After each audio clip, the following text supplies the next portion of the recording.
स्वागत है दोस्तों आप सभी का हमारे YouTube चैनल जीएस अड्डा में। दोस्तों आज हम इंडियन पॉलिटी के एक महत्वपूर्ण टॉपिक संविधान के भाग एवं प्रमुख अनुच्छेदों के बारे में पढ़ने वाले हैं।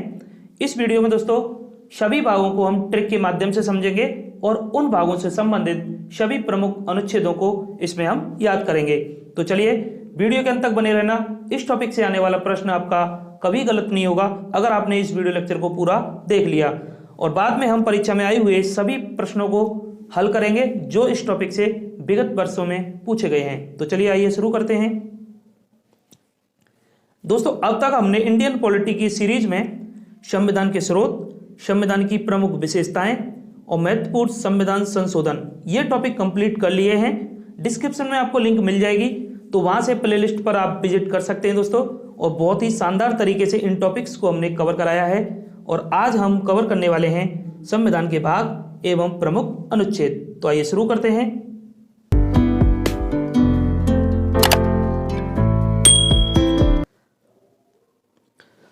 आइए समझते हैं भारतीय संविधान के भाग।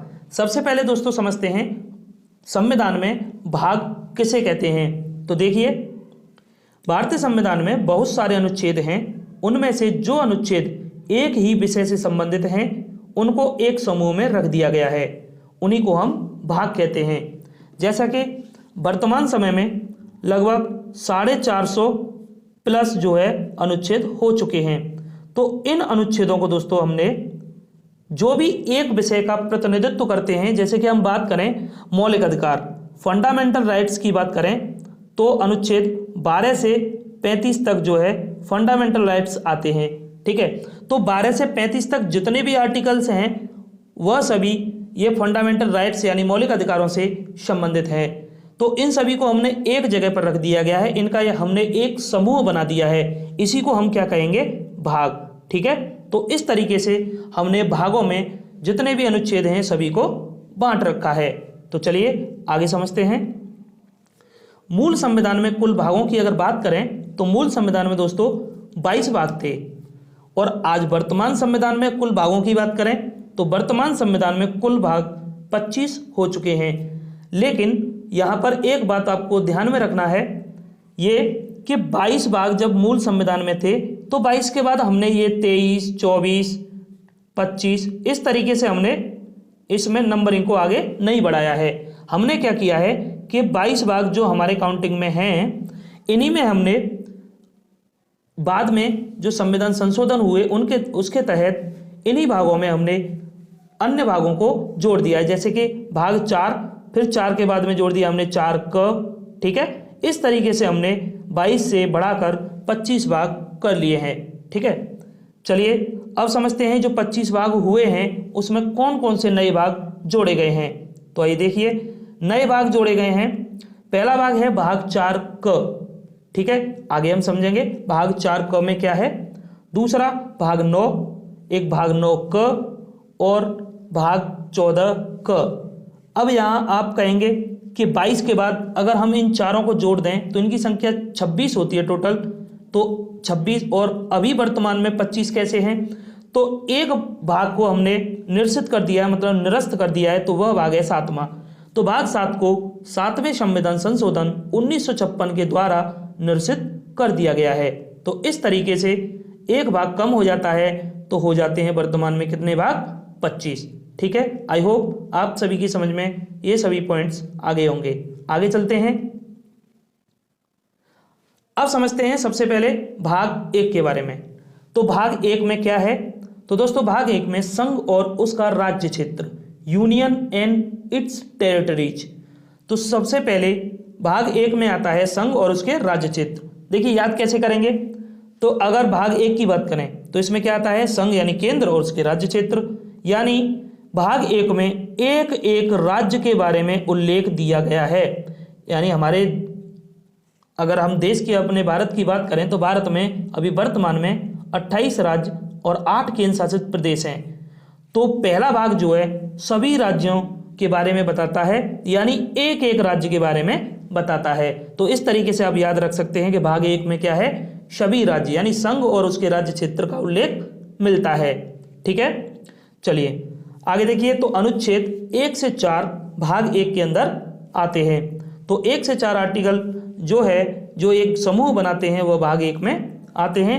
तो आइए समझते हैं जितने भी महत्वपूर्ण आर्टिकल हैं इससे संबंधित सभी को देखते हैं।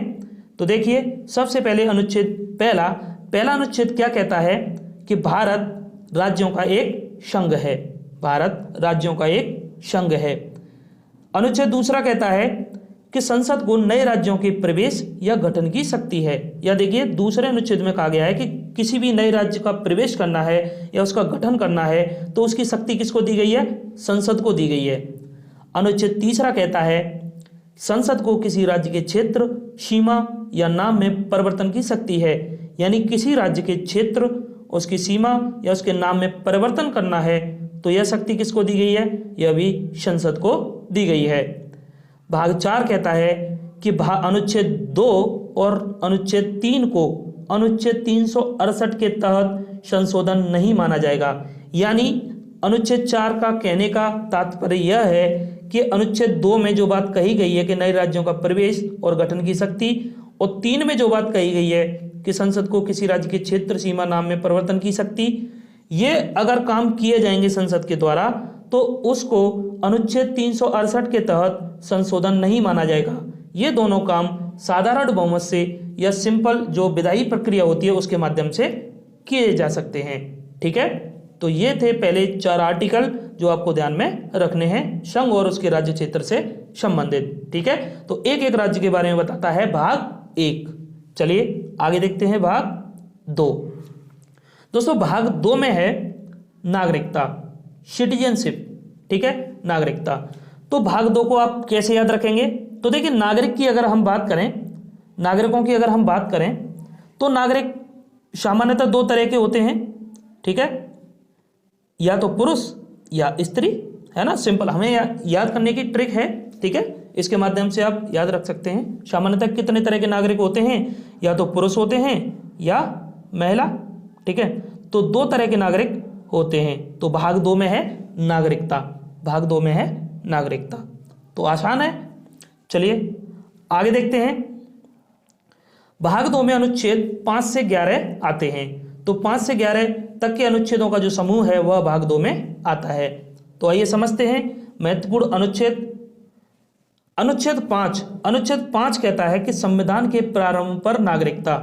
तो संविधान के प्रारंभ पर नागरिकता का प्रावधान करता है अनुच्छेद 5। इसमें बताया जाता है कि जो भी नागरिक जो है भारत में जिनका जन्म हुआ हो वह नागरिक होंगे, जो पिछले 5 वर्षों से रह रहे हो वह नागरिक होंगे। तो नागरिकता का प्रावधान यहाँ देखने को मिलता है संविधान के आधार पे, संविधान के प्रारंभ पर।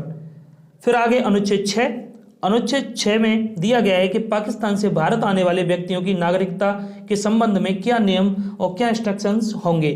ठीक है, तो यह अनुच्छेद 6 बताता है। और अनुच्छेद 7 कहता है कि भारत से पाकिस्तान को जाने वाले व्यक्तियों की नागरिकता, जो भारत से पाकिस्तान जाने वाले व्यक्ति हैं उनकी नागरिकता किस तरीके से समाप्त समझी जाएगी और क्या क्या उनके जो नियम होंगे, तो यह अनुच्छेद 7 में दिया गया है। आगे अनुच्छेद 11 याद रखना है आपको इससे संबंधित। इसमें संसद को नागरिकता से संबंध में विधि बनाने की शक्ति है। यानी नागरिकता से संबंध में जो भी विधि कानून बनाना है तो वह कौन बनाएगा? वह संसद बनाएगी। ठीक है, बाकी इन सभी टॉपिक्स को दोस्तों हम आगे इस सीरीज में हम कंप्लीट करेंगे, डिटेल में पढ़ेंगे। यहाँ पर आपको हाईलाइटेड जितने भी आर्टिकल्स हैं इनको थोड़ा ध्यान में रखना है। सबसे ज़्यादा कन्फ्यूजन आर्टिकल्स को याद करने में ही होती है। ठीक है, जितनी बार आप फेस करेंगे आर्टिकल्स को उतनी बार आपको अच्छे से याद होंगे। चलिए अब आगे समझते हैं भाग 3। तो दोस्तों भाग 3 में क्या है? तो भाग 3 में है मौलिक अधिकार, फंडामेंटल राइट्स। ठीक है, क्या है? Fundamental rights. तो इसे याद करने की क्या ट्रिक है? तो देखिए, फंडामेंटल राइट्स में क्या आता है? सबसे पहले एफ। सबसे पहले क्या आता है? एफ। ठीक है, तो एफ जो है अल्फाबेट ऑर्डर में अगर हम बात करें, रीजनिंग में आप सभी लोग पढ़ते होंगे जो प्लेस वैल्यू जो निकालते हैं, तो एफ कितने पे आता है? 6 पे। एफ कितने पे आता है? 6 पे। ठीक है, तो एफ आता है 6 पे। तो 6 का जो आधा है वही मौलिक अधिकारों यानी फंडामेंटल राइट्स के बारे में बताता है। तो भाग 3 में दिए गए हैं फंडामेंटल राइट्स। आगे आप देखेंगे, देखिए 4, 5, 6, 7, 8 जो भी हैं वह सभी जो है 6 के आधे तो होंगे नहीं, 6 का आधा तो 3 होगा। F आता है 6 पे। ठीक है, तो फंडामेंटल राइट्स इस तरीके से आपको याद रखने हैं, भाग 3 में आते हैं। चलिए अब देखिए अनुच्छेद 12 से 35 इस भाग 3 के अंतर्गत आते हैं, जो मौलिक अधिकारों का प्रतिनिधित्व करते हैं। तो आइए समझते हैं सभी महत्वपूर्ण अनुच्छेदों के बारे में जो इससे संबंधित हैं। तो देखिए अनुच्छेद 17 मोस्ट इंपोर्टेंट है, बार बार परीक्षा में ये पूछा जाता है, एग्जामिनर का फेवरेट क्वेश्चन है ये। अनुच्छेद 17 में क्या है, छुआछूत का अंत या अस्पृश्यता का अंत हम इसको कह सकते हैं। ठीक है, तो छुआछूत का अंत किस में दिया गया, अनुच्छेद 17 सबसे अधिक बार पूछा जाता है मौलिक अधिकारों में से, अनुच्छेद 17। आगे अनुच्छेद 18 उपाधियों का अंत, अनुच्छेद 18 में क्या है, उपाधियों का अंत।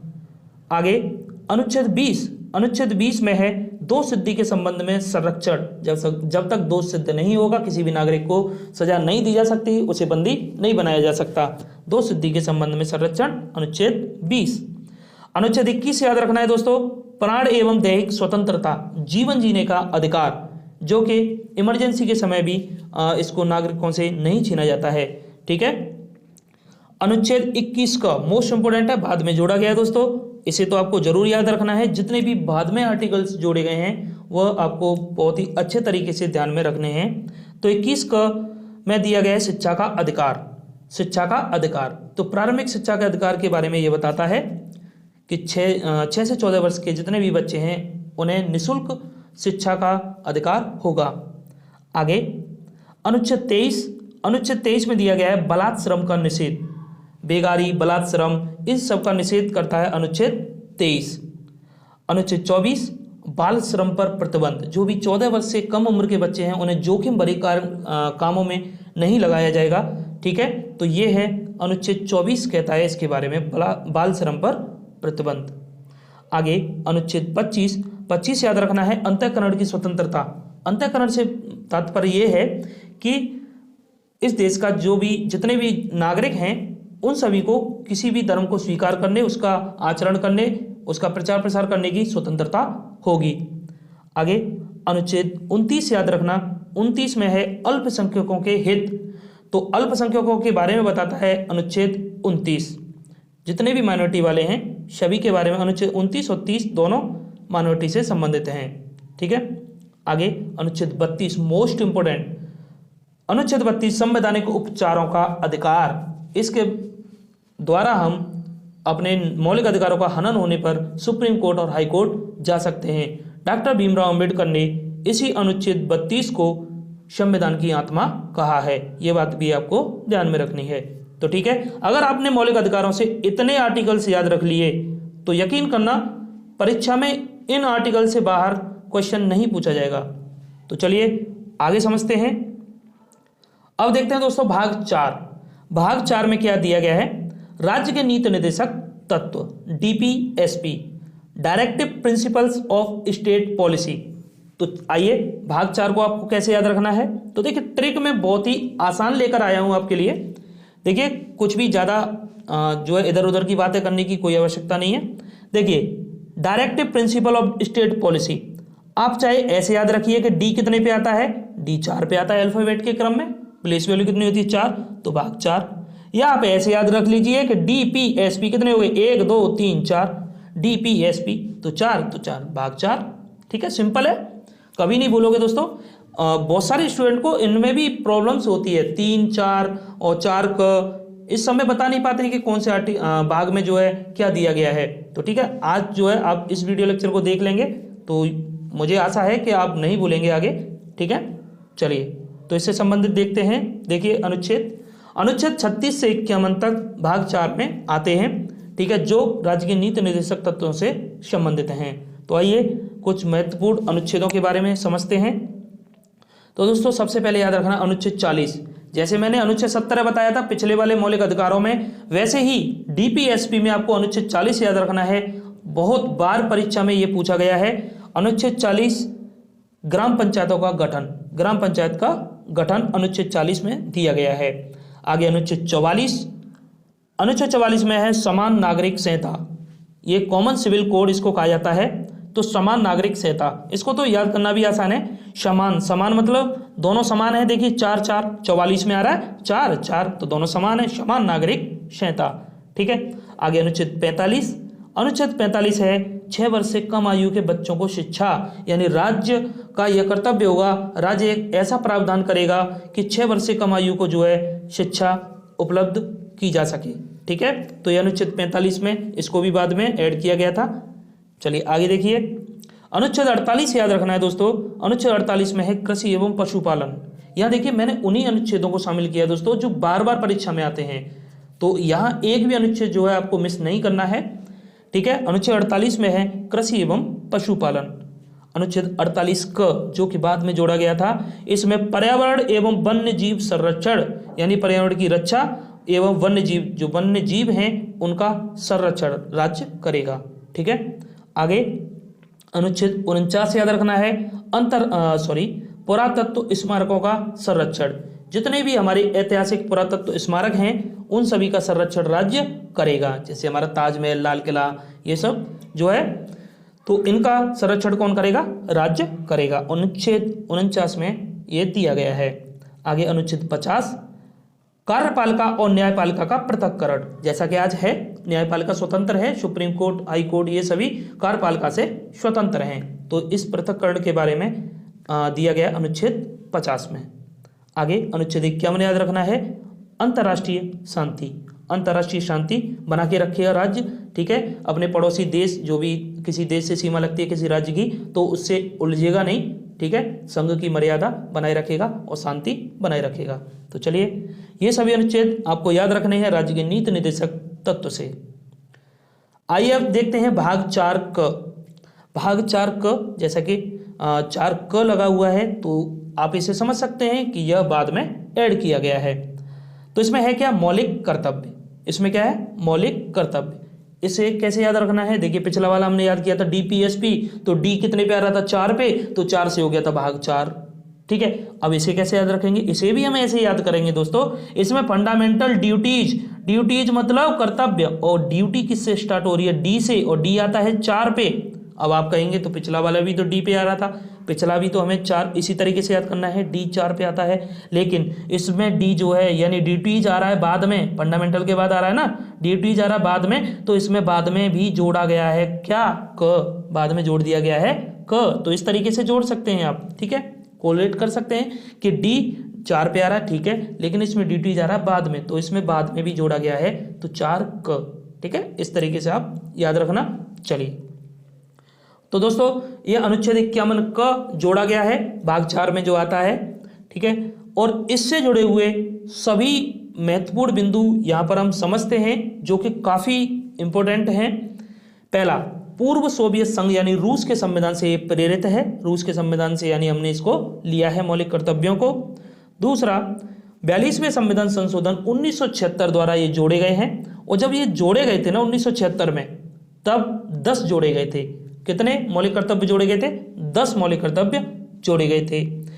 तो सरदार सवर सिंह समिति जो कमेटी बनी थी, इसकी रिकमेंडेशन पे मौलिक कर्तव्यों को हमारे भारतीय संविधान में जोड़ा गया था। और मूल संविधान में अगर मौलिक कर्तव्यों की बात करें तो दोस्तों मूल संविधान में कितने मौलिक कर्तव्य थे? तो आप आसानी से बता सकते हैं, जहाँ तक है गलती बताएंगे। ठीक है, तो मूल संविधान में मौलिक कर्तव्य थे 0। ठीक है, मौलिक कर्तव्य कितने थे? 0, क्योंकि 1976 में तो इनको जोड़ा गया है 42वें संविधान संशोधन के द्वारा। यानी हमारे संविधान में ये मौलिक कर्तव्य कब आए? 1976 में तो आए थे। आज वर्तमान समय की बात करें तो मौलिक कर्तव्य कितने हो चुके हैं? तो ये हो चुके हैं 11। एक मौलिक कर्तव्य को बाद में जोड़ा गया, जो कि 86वें संविधान संशोधन के द्वारा इसको जोड़ा गया था 2002 में। ठीक है, तो अब हो चुके हैं 11 मौलिक कर्तव्य। ये जब टॉपिक पढ़ेंगे अच्छे तरीके से विस्तार में चर्चा करेंगे दोस्तों। ठीक है, चलिए आगे चलते हैं। आइए अब देखते हैं भाग 5। तो भाग 5 में क्या दिया गया है? तो भाग 5 में है संघ यानी फेडरेशन। ठीक है, इसे याद करने की ट्रिक काफ़ी शानदार है। कैसे? फेडरेशन, फेडरेशन में अगर हम इन अल्फ़ाबेट की बात करें तो जब इनको आप काउंट करोगे 1 2 3 4 5 6 7 8 9 10, कितने हो रहे हैं टोटल? 10। 10 को आधा कर दीजिए तो आ जाएगा भाग 5, 10 को आधा कर दीजिए तो आ जाएगा भाग 5। जब भी आपके दिमाग में आए संघ, संघ किस में है, तो संघ को याद रखना है फेडरेशन। फेडरेशन के आप अल्फाबेट को काउंट कर लीजिए 10, उनका आधा कर दीजिए तो 10 का आधा 5। तो ठीक है, भाग 5 में है संघ यानी फेडरेशन। चलिए, अनुच्छेद 52 से 151, काफी लंबे अनुच्छेदों का ये ग्रुप है। ठीक है, ये एक भाग काफी बड़ा है।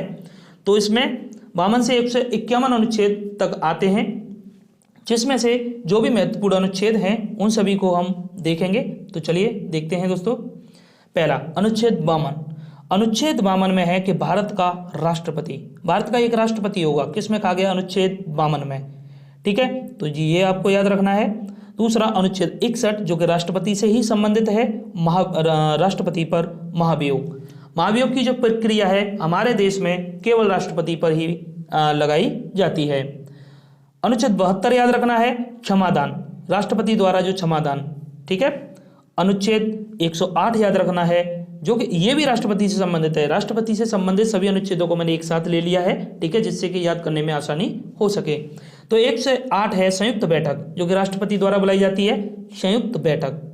आगे अनुच्छेद 123। अनुच्छेद 123 काफी महत्वपूर्ण है। इसमें है अध्यादेश। जब सत्र नहीं चल रहा हो, कोई इमरजेंसी में कानून लाना हो, तो राष्ट्रपति को एक शक्ति दी गई अनुच्छेद 123 के तहत कि वह अध्यादेश के माध्यम से जो है उस कानून को लागू कर सकते हैं।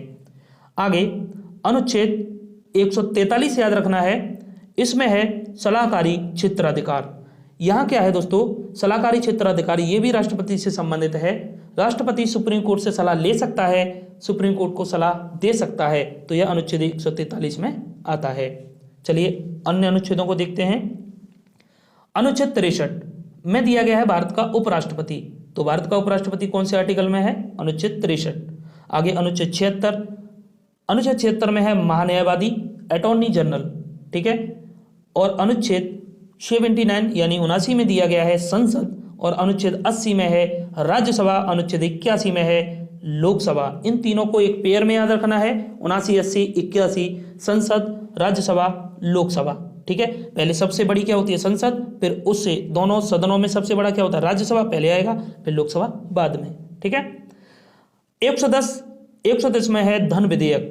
ठीक है, यह भी काफी महत्वपूर्ण है। 110 में क्या है, धन विधेयक। और 112 आर्टिकल और याद रखना है आपको। 112 में है वार्षिक वित्तीय विवरण यानी बजट, जो कि बजट नाम का शब्द का कोई उल्लेख नहीं है संविधान में, उसकी जगह पर वार्षिक वित्तीय विवरण का उल्लेख मिलता है। आगे देखते हैं 124 अनुच्छेद। 124 अनुच्छेद याद रखना है, इसमें है सुप्रीम कोर्ट। ठीक है, और 148 अनुच्छेद, और इसमें है कैग यानी कंप्ट्रोलर एंड ऑडिटर जनरल, नियंत्रक एवं महालेखा परीक्षक। इतने अनुच्छेद आपको भाग 5 में याद रखने हैं। और यकीन करना, अगर आपने इतने अनुच्छेदों को अगर आपने याद रख लिया तो आप जो है, अगर यहां से प्रश्न पूछा जाएगा तो कभी गलत नहीं कर पाओगे। चलिए अब आगे देखते हैं भाग 6। भाग 6 में दिया गया है स्टेट यानी राज्य। तो राज्य दिए गए स्टेट्स। ठीक है, तो इसे याद करने की ट्रिक क्या है दोस्तों, तो स्टेट्स में देखें तो 1 2 3 4 5 6, तो कितने होते हैं, 6। तो यहां से याद रखना है भाग 6। तो स्टेट्स किस में आते हैं, भाग 6 में। सेम यही हमने पिछली बार पीछे किया था फेडरेशन में, उसको आधा किया था तो भाग 5 हो गया था, या भाग 6, इस तरीके से याद रखना। ठीक है, अनुच्छेदों की बात करें तो अनुच्छेद 152 से 237 तक भाग 6 में आते हैं, जो कि राज्यों से संबंधित हैं। आइए समझते हैं प्रमुख अनुच्छेद। पहला अनुच्छेद 153 जो कहता है कि प्रत्येक राज्य का एक राज्यपाल होगा। तो प्रत्येक राज्य का एक राज्यपाल होगा, अनुच्छेद 153। अनुच्छेद 165 महाधिवक्ता, जैसे कि केंद्र में महान्यायवादी होता है, ठीक है, जो कि भारत सरकार का वकील होता है, विधिक अधिकारी होता है, उसी तरीके से यहाँ होता है राज्य में महाधिवक्ता। अनुच्छेद 168 याद रखना है, विधानमंडल का गठन। विधानमंडल का गठन 168। 169 में है विधान परिषदों का गठन व सृजन, यानी कहाँ पर विधान परिषद का गठन करना है, कहाँ पर नहीं करना है, कहाँ सृजन करना है, यह 169 में है। और 170 में है विधानसभाओं की संरचना, विधानसभाओं की संरचना, और 171 में है विधान परिषदों की संरचना। देखिए 169 में जो था वो गठन की बात थी, क्योंकि अभी हम प्रेजेंट टाइम में बात करें तो प्रत्येक राज्य में विधान परिषद नहीं है, 6 राज्यों में विधान परिषद है। ठीक है, उसी तरीके से 171 जो है विधान परिषदों की संरचना के बारे में बताता है, कितनी सीट्स होंगी, क्या कैसे होगा, इस तरीके से। ठीक है, आगे अनुच्छेद 214 याद रखना है, जो कि उच्च न्यायालय का गठन इसमें बताया गया है अनुच्छेद 214 में। तो स्टेट से आपको इतने सारे अनुच्छेद रखने हैं, सफिशिएंट हैं दोस्तों। चलिए अब देखते हैं भाग 7। भाग 7 में है पहली अनुसूची के भाग ख के राज्य, यानी पहली अनुसूची। हमारे संविधान में 12 अनुसूचियां हैं, बहुत जल्द हम इस टॉपिक को भी कंप्लीट करेंगे। ठीक है, तो 12 अनुसूचियों में जो पहली अनुसूची है उसके भाग ख के राज्यों के बारे में प्रतिनिधित्व करता है भाग 7, और अनुच्छेद 238 इसमें आता है नहीं आता था, क्योंकि भाग 7 को 7वें ही संविधान संशोधन 1956 द्वारा निरसित यानी हटा दिया गया है। तो इतनी सी बात यहाँ पर याद रखनी है, भाग 7 को 7वें संविधान संशोधन के द्वारा ही हटा दिया गया है। चलिए आगे देखते हैं, भाग 8 को समझते हैं। भाग 8 में है संघ राज्य क्षेत्र, यूनियन टेरिटरीज। ठीक है, यानी केंद्र शासित प्रदेश। तो यूनियन टेरिटरीज को देखिए यहाँ पर समझते हैं दोस्तों, तो इसे भी अब आसानी से याद कर सकते हैं, जैसे 5, 6 बीच में 7 आ गया था और उसके बाद 8 है यूनियन टेरिटरीज।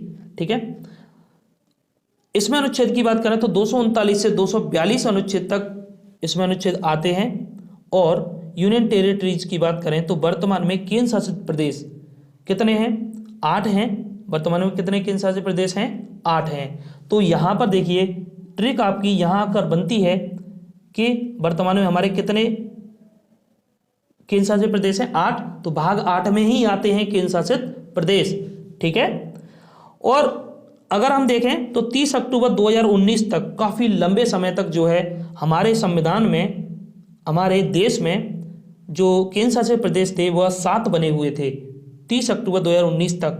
फिर हुआ क्या, 31 अक्टूबर 2019 की बात है, इस दिन जम्मू कश्मीर को तोड़कर 2 केंद्र शासित प्रदेश बनाए गए, जम्मू कश्मीर और लद्दाख। तो यहाँ पर अब संख्या कितनी होगी? पहले 7 थे तो फिर होगी 9, फिर संख्या कितनी होगी? 9। उसके बाद में फिर कुछ समय तक ये जो है 9 केंद्र शासित प्रदेश हमारे रहे, ज़्यादा समय नहीं बीता। अगले ही वर्ष 2020 में 26 जनवरी को हमने क्या किया कि 2 हमारे केंद्र शासित प्रदेश थे, दादरा और नागर हवेली, दमन एवं दीव। ये काफ़ी छोटे क्षेत्र थे, इन दोनों को मर्ज कर दिया गया, और मर्ज करने के बाद में इन दोनों यूटी को एक कर दिया गया, और फिर बन जाते हैं हमारे कितने केंद्र शासित प्रदेश? 8। ठीक है, तो मुझे आशा है यह जो केंद्र शासित प्रदेशों का ये सिलसिला है बहुत ज़्यादा कंफ्यूज करता है बच्चों को, तो आज ये सब बातें आपकी समझ में आ गई होंगी। तो प्लीज़ दोस्तों, अगर वीडियो अच्छी लग रही है तो वीडियो को लाइक कर दीजिए। बस यही लाइक और ये आपका सब्सक्रिप्शन यही हमें मोटिवेट करता है, तो प्लीज़ चैनल को सब्सक्राइब कर लेना, जरूर कर लेना। ठीक है, चलिए आगे देखते हैं। अब भाग 9 और 9 क दोनों को साथ साथ समझते हैं। भाग 9 में है पंचायतें और भाग 9 क में है नगर पालिकाएं। ठीक है, और भाग 9 जो है अनुच्छेद आता है 243 से 243 ओ तक, और भाग 9 क में आता है अनुच्छेद 243 पी से लेके 243 जेड जी तक। भाग 9 से संबंधित अगर महत्वपूर्ण बिंदुओं की अगर हम बात करें तो इसमें सबसे पहला 73वें संविधान संशोधन 1992-93 के द्वारा भाग 9 यानी पंचायतों का गठन किया गया था, और इसमें 11वीं अनुसूची जोड़ी गई इसके द्वारा, और 29 विषय जोड़े गए, और इसे लागू किया गया था 24 अप्रैल।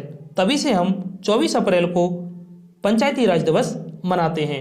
सभी पॉइंट्स जो है महत्वपूर्ण हैं, एक एक पॉइंट्स को बड़ी बारीकी से समझना है। आगे देखें नगर पालिकाओं में, तो इसमें 74वें संविधान संशोधन 1992-93 के द्वारा इसका गठन किया गया, 12वीं अनुसूची जोड़ी गई, और 18 विषय इसमें शामिल किए गए, और इसको लागू किया गया 1 जून से। इसको कब लागू किया गया? 1 जून से। तो देखिए दोस्तों, यहाँ विषय और अनुसूची में थोड़ा कन्फ्यूजन होता है, चलिए दूर करता हूँ। तो यहाँ 29 विषय हैं, तो 29 को देखें तो 2 और 9, 2 और 9 कितने होते हैं? 11। तो यहाँ 11 होते हैं, तो 11वीं अनुसूची इसमें जोड़ी गई थी, यानी 11वीं अनुसूची में ही हैं 29 विषय। ठीक है, चलिए आगे देखते हैं भाग 10 और 11। भाग 10 की अगर बात करें तो अनुसूचित और जनजाति क्षेत्र इसमें आता है, अनुच्छेद 244 से 244 क इसमें शामिल किया जाता है। ज़्यादा परेशान होने की आवश्यकता नहीं है। भाग 10 जो है आपको याद करने की कोई ज़रूरत नहीं है, अभी तक तो पूछा नहीं गया इससे संबंधित प्रश्न जो है। ठीक है, भाग 11 आपको देखना है, ये इंपॉर्टेंट है। संघ और राज्यों के बीच संबंध। हमारे देश में संघ और राज्यों के बीच में एक संबंध है जो अनुच्छेद 245 से 263 तक इसमें आते हैं भाग 11 में। और यहां से आपको क्या याद रखना है, अनुसूची 7वीं जो कि 3 तरह की सूचियां बनाती है, संघ सूची, राज्य सूची, समवर्ती सूची। इसमें 3 तरह की सूची हैं जो प्रतिनिधित्व करती हैं। संघ सूची में जितने भी विषय हैं उन पर कानून कौन बनाएगा, संघ बनाएगा। राज्य सूची पर राज्य बनाएगा, समवर्ती सूची पर दोनों बनाएंगे। तो यहाँ पर जो है संघ और राज्यों के बीच संबंध को दर्शाया जाता है, दिखाया जाता है। ठीक है, तो यहाँ पर संघ को भी शक्ति दी गई है और राज्य को भी शक्ति दी गई है। तो आइए याद कैसे करेंगे, ट्रिक क्या है। तो देखिए दोनों को बराबर शक्ति दी गई है। एक शक्ति केंद्र को है तो एक शक्ति राज्य को है, एक शक्ति केंद्र को है तो एक शक्ति राज्य को भी है। ठीक है, तो इस तरीके से आप याद रख सकते हैं दोनों के बीच में जो संबंध है तो वह बराबर का संबंध है। ठीक है, बेशक संघ को प्रायोरिटी ज़्यादा दी जाती है, ठीक है, लेकिन हमें तो याद करना है तो आसानी से आप याद रख सकते हैं। आगे देखते हैं, अनुच्छेद 15 याद करना है आपको दोस्तों। 15 में निर्वाचन यानी इलेक्शन के बारे में बताया गया है, जो कि अनुच्छेद आता है इसमें 324 से 329 क तक। ठीक है, तो इसी में निर्वाचन आयोग वगैरह उसकी पूरी व्याख्या देखने के लिए मिलती है। ठीक है, तो भाग 15 में है निर्वाचन। इसे आप कैसे याद रखेंगे, तो निर्वाचन यानी इलेक्शन, इलेक्शन में ई आ रहा है, ई कितने पे आता है 5 पे, ई कितने पे आता है 5 पे। अगर हम बाद की बात करें, बाद के जितने भी भाग हैं जैसे 15, 16, 17, 18, 19, 20, 21, 22, तो उसमें कहाँ पर आएगा 5, 5 तो 15 में ही आएगा। 10 के बाद में आगे देखोगे तो दोस्तों 5 बाद में ही आएगा। ठीक है, तो 15 में दिया गया है निर्वाचन। ठीक है, 1 से 2 बार जो है आप इन बातों को समझोगे तो पेपर में यही ध्यान में आने वाली है आपके। आगे देखना, भाग 17 याद रखना है दोस्तों आपको। तो भाग 17 में है राजभाषा, ऑफिशियल लैंग्वेज, राजभाषा। ये अनुच्छेद 343 से 351 तक इसमें आते हैं। ठीक है, तो राजभाषा को आप एक को तो बिना ट्रिक के याद कर सकते हैं। ठीक है, तो इसे आप याद रखना, अनुच्छेद जो है 343 से 351 राजभाषा यानी भाग 17 में ये आते हैं। ठीक है, चलिए आगे देखते हैं। भाग 18 और भाग 20 दोनों को देखिए। भाग 18 की बात करें तो इसमें दिए गए हैं आपात उपबंध। आपात उपबंध जो इमरजेंसी हैं, ठीक है, इसमें अनुच्छेद 352 से 360 तक आते हैं। और 3 तरह की आपात उपबंध हमारे भारतीय संविधान में है। पहला 352 जो है राष्ट्रीय आपात, और दूसरा 356 जो है राष्ट्रपति शासन, और 360 में है वित्तीय आपात। 360 में है वित्तीय आपात। तो यहाँ पर देखना कैसे याद रखोगे। भाग 18 में है हमारे आपात उपबंध। तो कितने उपबंध हैं, कितने हमारी जो आपातकालीन शक्तियाँ हैं, 3 हैं। ठीक है, तो 3 से जब डिवाइड करोगे तो कितनी बार जाएगा 18, 6 बार। तो यहाँ एक बात देखिए दोस्तों याद रखनी है, 6 बार जाएगा। तो 6 जो है 6 बार कटेगा भाग 18। 3 से देखना, बाद में एंड वाले जितने भी भाग हैं उसमें 18 ही कटेगा, एक 21 कटेगा। चलो मान लिया 21 भी कटेगा, 21 भी कटेगा, तो 21 कितनी बार कटेगा, 7 बार कटेगा।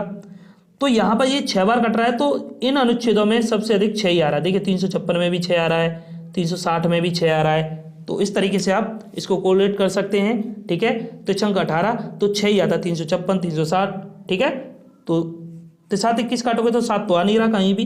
तो इस तरीके से आप देख सकते हैं। ठीक है, चलिए आगे समझिए भाग 20। भाग 20 में संविधान संशोधन। तो संविधान संशोधन दिएगा अनुच्छेद 368 में। तो इसे याद करना काफ़ी आसान है। ठीक है, तो अनुच्छेद 367 में इसको याद रखना है। तो आइए अब समझते हैं पिछली परीक्षा में आई हुए इस टॉपिक से संबंधित प्रश्न। तो आइए पहला प्रश्न देखते हैं। भारतीय संविधान को कितने भागों में बांटा गया है। तो कितने भागों में बांटा गया है, 22 भागों में बांटा गया है। ठीक है, संविधान के किस भाग में नागरिकता का उल्लेख मिलता है। तो बताइए नागरिकता किस में है। तो नागरिकता का उल्लेख मिलता है। नागरिक कितने, 2 प्रकार के होते हैं, ये मैंने बताया था। ठीक है, अब देखिए ट्रिक अब आपको याद आएंगी। अगर आपने वीडियो लेक्चर ढंग से देखा है तो ट्रिक आपको अब याद आएंगी। देखिए 2 नागरिक, तो भाग 2 में है। ठीक है, संविधान के भाग 4 में किसका उल्लेख मिलता है। तो भाग 4 में, तो 4 से मैंने बताया था डी, 4 से बताया था डी। तो डी से होता है क्या, डी से क्या होता है, डीपीएसपी, डीपीएसपी, या ऐसे याद रखिए 1 2 3 4, तो राज्य के नीति निर्देशक तत्व। अब बढ़िया लग रहा होगा देखने के बाद, जब प्रश्न को जब सॉल्व करते हैं, जब वही ट्रिक हमारे सामने आती है तब हमें अच्छा महसूस होता है। आगे, संघीय कार्यपालिका की व्याख्या संविधान के किस भाग में की गई है? तो संघ के बारे में किस में बताया गया है? ये कह रहा है फेडरेशन। संघ मतलब फेडरेशन। तो फेडरेशन हमने देखा था टोटल बैठे थे 10 को 2 से डिवाइड किया 5 बार गया था, तो भाग 5 में जो है फेडरेशन है। ठीक है।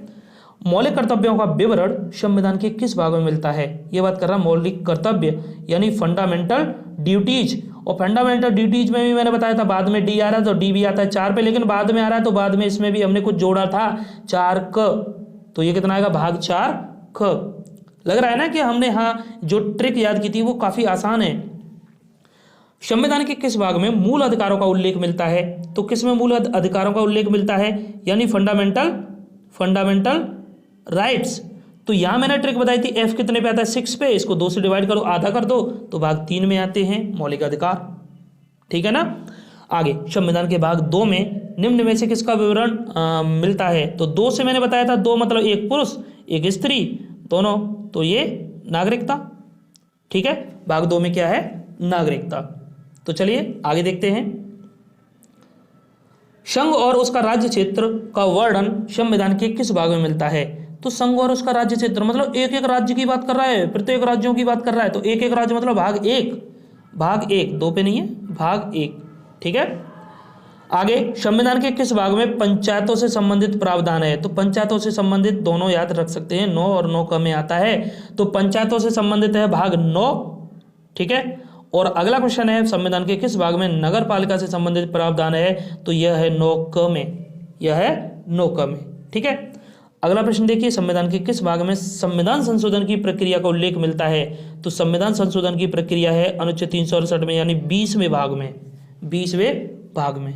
ठीक है।